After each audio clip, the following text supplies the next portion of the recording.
8 তারিখ বেলা 12টায় অভিষেক বন্দ্যোপাধ্যায়কে ভবানী ভবনে তলব করা হয়েছে।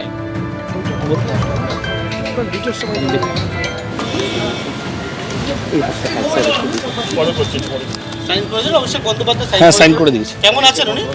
শরীর ভালো না, এমআরআই হয়নি, সিটি স্ক্যান হয়নি, বুকে এখনো চোট আছে, জানি না কি করবে। অয়ন ঘোষ। এখনো পর্যন্ত আর কি খবর রয়েছে? পার্থপ্রতিম ঘোষ আমাদের সঙ্গে টেলিফোনে রয়েছেন। পার্থপ্রতিম, আজকে ফের নোটিশ সার্ভ করে এলেন সিআইডি তদন্তকারী অফিসাররা এবং আগামী 8 তারিখ তলব করা হয়েছে অভিষেক বন্দ্যোপাধ্যায়কে। দেখো, অভিষেক বন্দ্যোপাধ্যায় 15 দিন সময় চাইলেও কিন্তু সিআইডি একেবারে 15 দিন সময় দিল না অভিষেক বন্দ্যোপাধ্যায়কে।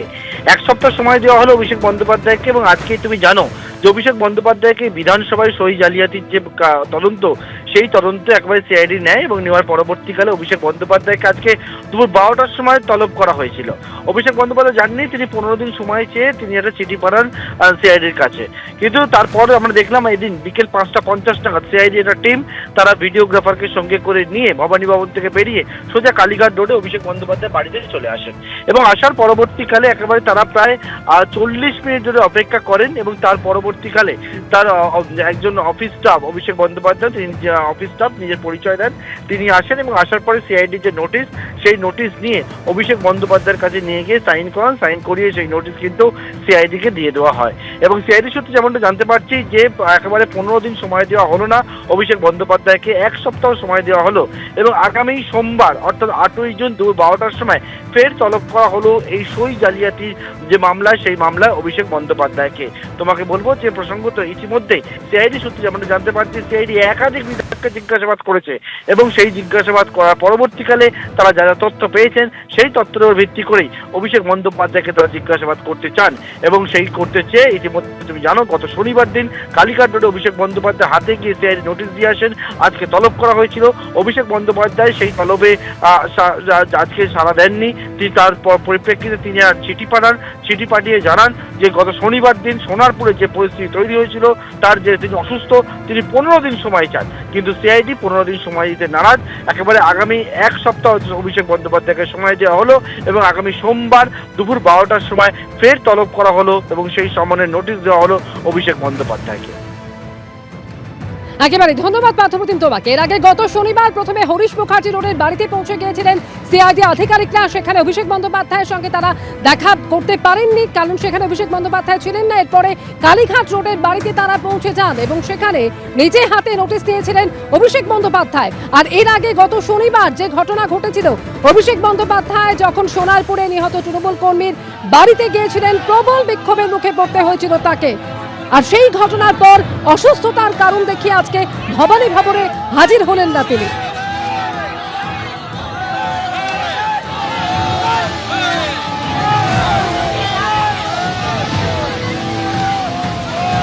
গত শনিবারের ছবি আপনারা দেখলেন, যখন সোনারপুরে গিয়ে প্রবল বিক্ষোভের মুখে পড়তে হয়েছিল অভিষেক বন্দ্যোপাধ্যায়কে এবং এই ঘটনার পরে অসুস্থতার কারণ দেখিয়ে তিনি 15 দিন সময় চেয়েছিলেন এবং যে কারণে আজকে ভবানী ভবনে তাকে ডেকে পাঠানো হলেও তিনি হাজির হননি। আর এরপরই সিআইডি তদন্তকারী অফিসাররা তারা আজকে পৌঁছে গেলেন। আজকে সন্ধে 6টার কিছু আগেই তারা পৌঁছে যান এবং সেখানে ফের অভিষেক বন্দ্যোপাধ্যায়কে গিয়ে নোটিশ সার্ভ করে আসেন। 15 দিন এর আগে অভিষেক বন্দ্যোপাধ্যায় সময় চেয়েছিলেন, তবে সিআইডির তরফ থেকে তাকে আর 7 দিন সময় দেওয়া হলো।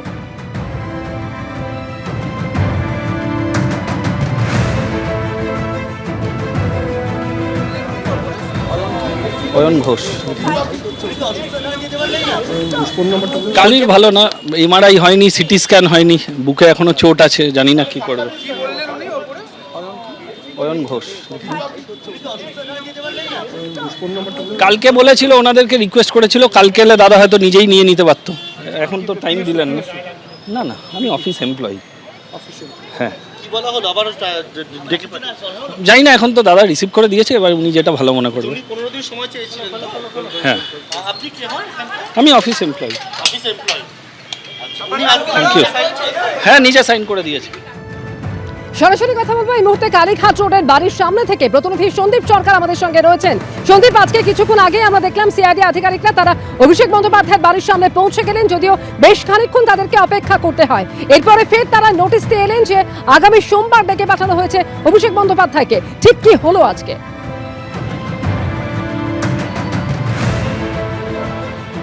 দেখো আজকে বিকেল 5টা 50 নাগাদ বিকেল 5টা 50 নাগাদ সিআইডির এই টিম তারা এসে পৌঁছায় এই যে জায়গায় আমি দাঁড়িয়ে রয়েছি। অভিষেক বন্দ্যোপাধ্যায়ের যে কালীঘাটের বাড়ি, সেই কালীঘাটের বাড়ির গেটের সামনে 5টা 50 নাগাদ তারা আসেন এবং 5টা 50 থেকে সন্ধে 6টা প্রায় 6টা 35 প্রায় 45 মিনিট সময় এখানে সিআইডির 11 জন আধিকারিক তারা এখানে দাঁড়িয়ে থাকেন। তার মাঝে অয়ন ঘোষ বলে এক ব্যক্তি তিনি আসেন, তিনি এসে জানান যে তিনি অভিষেক বন্দ্যোপাধ্যায়ের কর্মী, তার দপ্তরে কাজ করেন এবং তিনি জানান যে অভিষেক বন্দ্যোপাধ্যায় শারীরিক অসুস্থতার জন্য তিনি আসতে পারবেন না। তার কারণ সোনারপুরের যে ঘটনা ঘটেছে সেই ঘটনায় তিনি আহত হয়েছেন, এখনও তিনি অসুস্থ, বাড়িতে শয্যাশায়ী, সেই কারণে তিনি নামতে পারবেন না।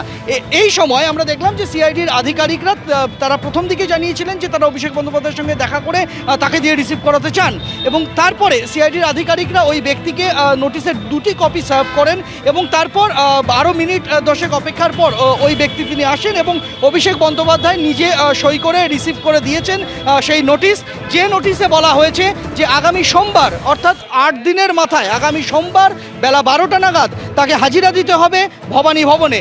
অভিষেক বন্দ্যোপাধ্যায় তিনি 15 দিন সময় চেয়েছিলেন, তিনি বলেছিলেন আজকে তার ভবানী ভবনে হাজিরা দেওয়ার কথা ছিল, তিনি যেতে পারেননি। তিনি জানিয়ে দেন যে তিনি শারীরিকভাবে অসুস্থ, তাই তিনি যেতে পারবেন না এবং তিনি সময় চান 15 দিন, কিন্তু সিআইডি তাকে এই সময়টা দিল না।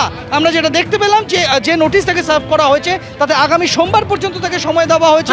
আগামী সোমবার বেলা 12টা নাগাদ তাকে ভবানী ভবনে হাজিরা দিতে বলা হয়েছে এবং সেখানেই বাকি জিজ্ঞাসাবাদ পর্ব চলবে। ধন্যবাদ সন্দীপ তোমাকে। আগামী সোমবার ফের ডেকে পাঠানো হয়েছে অভিষেক বন্দ্যোপাধ্যায়কে, আর এই সই জালিয়াতিরই তদন্তে নেমেছে সিআইডি। আর ইতিমধ্যেই আপনারা জানেন যে এই সই জালিয়াতি নিয়ে সরব হওয়ার জন্য 2 বিধায়ককে দল থেকে বহিষ্কার করেছে তৃণমূল কংগ্রেস। এই নিয়ে মুখ্যমন্ত্রী শুভেন্দু অধিকারী আজকে জানিয়েছেন স্পিকারের কাছে অভিযোগ জানান ঋতব্রত বন্দ্যোপাধ্যায় এবং সন্দীপন। বিরোধী দলনেতার নির্বাচনে কোনো প্রস্তাব নেওয়া হয়নি, 6 মের প্রস্তাব সাজানো ও বিকৃত করা হয়েছে। তৃণমূলের 2 বিধায়কের অভিযোগের ভিত্তিতে স্পিকারের নির্দেশ এবং তারপরেই সিআইডি তদন্তের নির্দেশ দেওয়া হয়। ঠিক কি বলেছেন মুখ্যমন্ত্রী শুভেন্দু অধিকারী, শুনবো।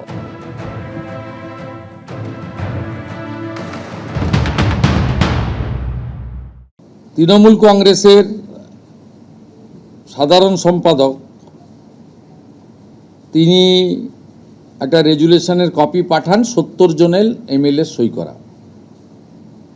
27/5 2 জন এমএলএ মাননীয় ঋতব্রত বন্দ্যোপাধ্যায় এবং সন্দীপন সাহা অভিযোগ করেন, বলে দিচ্ছে অভিযোগটা কি। 2 MLAs of AITC submitted a complaint to the Honorable Speaker alleging that no resolution was adopted with regard of selection of LOP on 6/5/2026. They had signed in the meeting resolution book on 19/5/2026. The complaint alleged that the resolution dated 6/5/2026 was manufactured and fabricated. The complaint mentioned that as many as 14 signatures were in block letters.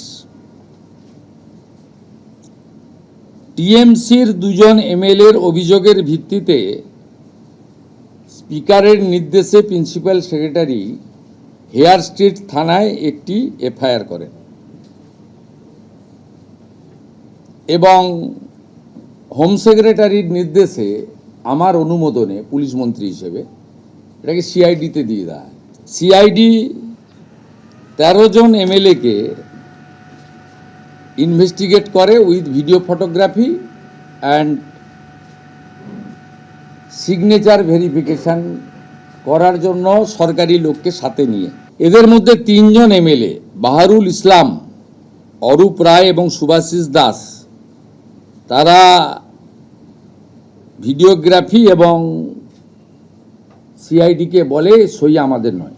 এত প্রতিষ্ঠিত চোর, এটা তো দেখা যায় নিজের দলের এমএলএদের সই জাল করেন এবং 3 জন এমএলএ সেটা কনফেস করে সিআইডির সামনে। তারা কেন ফাঁসবেন? মালের দায়িত্ব আরোহীর। সিআইডি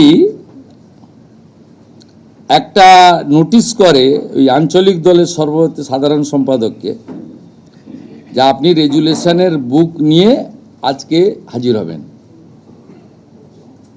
বাকিটা সিআইডি পুলিশ বলতে পারবে, সম্ভবত আমাকে ডিজিপি বলছিলেন উনি টাইম চেয়েছেন, সেটা তাদের প্রসিডিওর অনুযায়ী করবেন। আমি ইনভেস্টিগেশন পার্টে ঢুকবো না, ইটস নট মাই ডিউটি। এর কোনো রকম এই সরকার, যে সরকার আইনের শাসন প্রতিষ্ঠা করেছে, শাসকের আইন নয়, সেখানে আপনাদের কেউ যারা এই অবৈধ কাজ করেছেন, সই চুরি করেছেন, ছাড় পাবেন না। এটা খুব স্পষ্টভাবে আমি আপনাদেরকে জানিয়ে দিতে চাই। এবিপি আনন্দ, এগিয়ে থাকে, এগিয়ে রাখে।